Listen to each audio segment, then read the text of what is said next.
Hello and welcome to Oweleke TV. My name is Antonia Nwokolo. The news headlines. EFCC seizes travel documents of suspended ministers amid financial crime probe. Philip Shaibu reveals betrayal from Governor Obaseki in upcoming election. On the foreign scene, U.S. defends veto on immediate Gaza ceasefire call at UN. And in sports, Super Eagles captain Ahmed Musa urges Nigerians to maintain trust ahead of AFCON. Follow us on our social media handles at Oweleke TV. Visit our website at www.oweleke.tv for a thrilling journey. Oweleke TV, rising star at the fairground.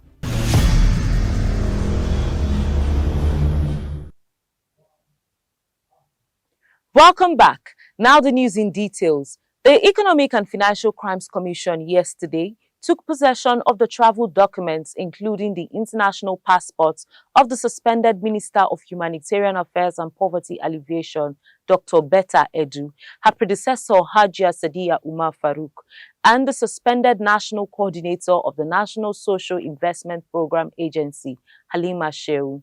This action comes in the wake of allegations of financial crimes against the trio. The passport seizure is part of the conditions for their administrative bail, and these travel papers will remain with the Commission until the conclusion of the investigation.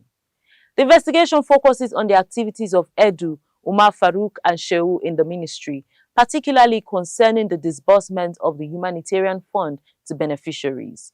Also, the EFCC has interrogated the managing directors of Zenith, Providus and Jazz banks over the suspicious payments linked to the top officials of the ministry under Umar Farouk and Edu.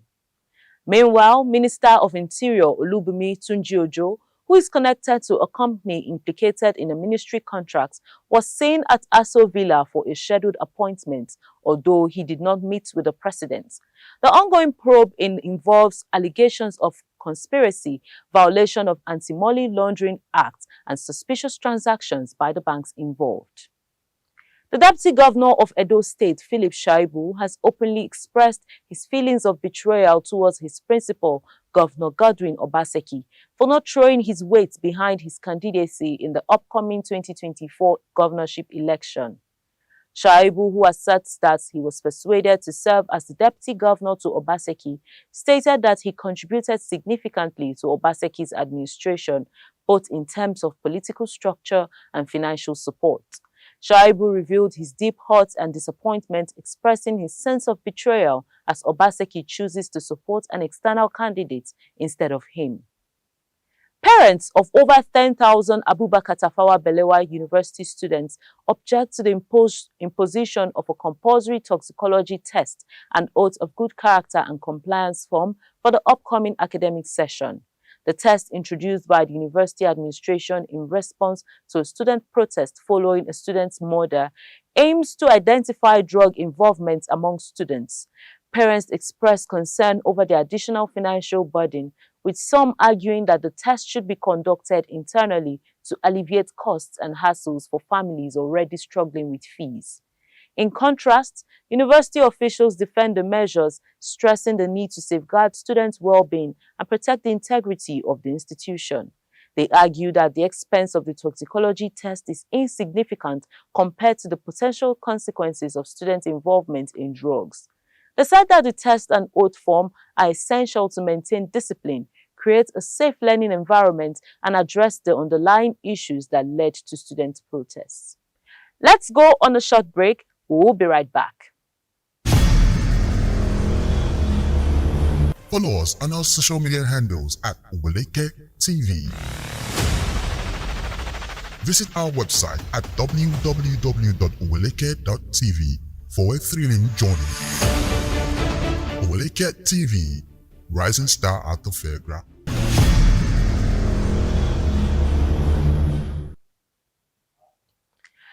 Welcome back. The Chief of Army Staff, Lieutenant General Taoreed Lagbaja, announced yesterday that the soldier engaged in a verbal dispute with Lagos State Governor Babajide Sanwo-Olu over a colleague arrested for driving one way has been apprehended.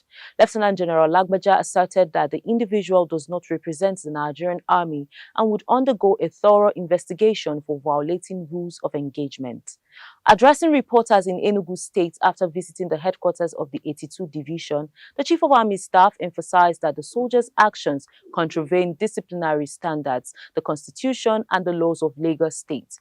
He dismissed claims of multiple soldiers criticizing the Lagos State Governor on social media, asserting that only one soldier had engaged in such activities. He stressed that the Army had investigated the matter, apprehended the culprits, and would conduct further inquiries into any incidents involving Army personnel. He underlined the commitment to uphold discipline and ensure that troops abide by the laws of communities where they are deployed, reaffirming the Army's determination to enforce regulations and uphold discipline among its personnel. The federal government, through the Federal Ministry of Education, has inaugurated an interministerial committee to investigate the activities of private and foreign universities operating in Nigeria. The committee, comprising members such as the Registrar of the Joint Admissions and Matriculation Board, Professor Ishaq Oloyede, the Minister of Youth, Jamila Bayo Ibrahim, and the Minister of Foreign Affairs, Yusuf Toga, will focus on private universities established in the last 15 years. The terms of reference for the committee include examining whether these private universities have the prescribed facilities, appropriate management structures, adequate funding, and requisite staff. With 107 private universities established in the last 15 years, the committee aims to ensure compliance with accreditation standards and verify the integrity of these institutions. The identified private universities established within this period that may fall under scrutiny include Adeleke University, Bayes University, Landmark University, amongst others. The committee signals the government's intent to ensure transparency and compliance with educational standards in Nigeria's private university sector. A tragic boat accident along the Andoni-Boni coastal waters in Rivers State has resulted in the death of about 20 individuals, including children. 2 passenger boats were involved in the accident that occurred on Tuesday, and most of the victims were reportedly from Ngo Town, Ataba, and Isiama communities in the Andoni local government area. While details of the incident remain sketchy, it is believed that the passengers were returning from Ngo Town to Boni Island after Christmas celebrations when the accident occurred. Gogo Obolo, the chairman of the Obolo Youth Coalition, Boni Local Government Chapter, confirmed the incident and expressed concern that none of the victims had been recovered. He urged Local Government Chairman Erastus Awotu and Anengi Baraswa to support the families of the victims and expedite efforts to recover the bodies. Andoni Local Government Chairman Awotu dispatched a rescue team upon receiving a distress call, and while some persons were rescued, the search for others continues. Awotu commiserated with the families of the victims, pledging to cover the medical bills of the rescued individuals and warning against night journeys on waterways. The police spokesperson, Grace Iringe Koko, has not responded to inquiries regarding the incidents. The community, local government, and relevant authorities are actively engaged in rescue operations and providing support to the affected families. The Nigerian National Petroleum Company Limited is set to supply 4 crude oil cargoes to the $20 billion Dangote Refinery from its February program. Dangote Refinery, a project that has faced construction delays, indicates it could begin test runs as early as this week. The refinery has already received 6 initial crude oil cargoes, including 1 million barrels of Nigeria's Agbami crude on Monday. NNPCL, a strong member of OPEC, will supply the 650,000 barrel per day plant with 4 of the cargoes in February. The refinery aims to make Nigeria self-sufficient in fuel production and potentially export to West African neighbors, transforming oil trading in the Atlantic Basin. Initial processing capacity is expected to reach 350,000 barrels per day, with plans to reach full capacity by year-end. Up next are stories on the foreign scene after the break. Follow us on our social media handles at Ubeleke TV. Visit our website at www.uweleke.tv for a thrilling journey. Uweleke TV, rising star at the fairground.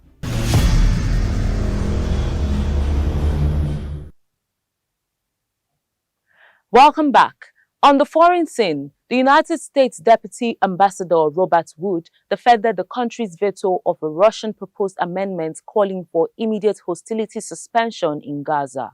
Wood stated that the amendment was disconnected from the situation on the ground. Despite the U.S. veto, the UN Security Council adopted a watered-down resolution, with the U.S. abstaining, urging urgent steps to allow humanitarian aid into Gaza and create conditions for a sustainable cessation of hostilities. The UN General Assembly convened to discuss the U.S. veto, with many countries and the Palestinians demanding an immediate ceasefire in the Israel-Hamas conflict. In entertainment, the Lagos State Police Command has initiated an investigation into the petition filed by Nigerian singer Tiwa Savage against Grammy nominee Davido. Confirming the receipt of the petition, the police public relations officer Benjamin Hundeyin stated that investigation has commenced. Savage accuses Davido of bullying and threats to her life over alleged disrespectful words in response to a social media post. The petition claims that Davido uttered derogatory words and threatened her, leading to a series of harassing calls and messages from mutual connections. And in sports, Super Eagles captain Ahmed Musa has encouraged Nigerians not to lose faith in the team as they aim to secure their 4th Africa Cup of Nations title at the 34th edition of the tournament in Ivory Coast, scheduled from January 13 to February 11. Despite a lackluster pre-AFCON friendly that resulted in a 2-0 loss to Guinea, Musa remains hopeful and the Super Eagles will open their campaign against Equatorial Guinea on January 14. Musa and Kenneth Omero are the only remaining members from Nigeria's last AFCON victory in 2013. And just before we go, here's a recap of the headlines. EFCC seizes travel documents of suspended ministers amid financial crime probe. Philip Shaibu reveals betrayal from Governor Obaseki in upcoming election. On the foreign scene, U.S. defends veto on immediate Gaza ceasefire call at UN. And in sports, Super Eagles captain Ahmed Musa urges Nigerians to maintain trust ahead of AFCON. And that's the package on our news bulletin. Kindly follow us on all our social media platforms at Uweleke TV. Our website is www.uweleke.tv. I am Antonia Nwokolo. Thank you for watching.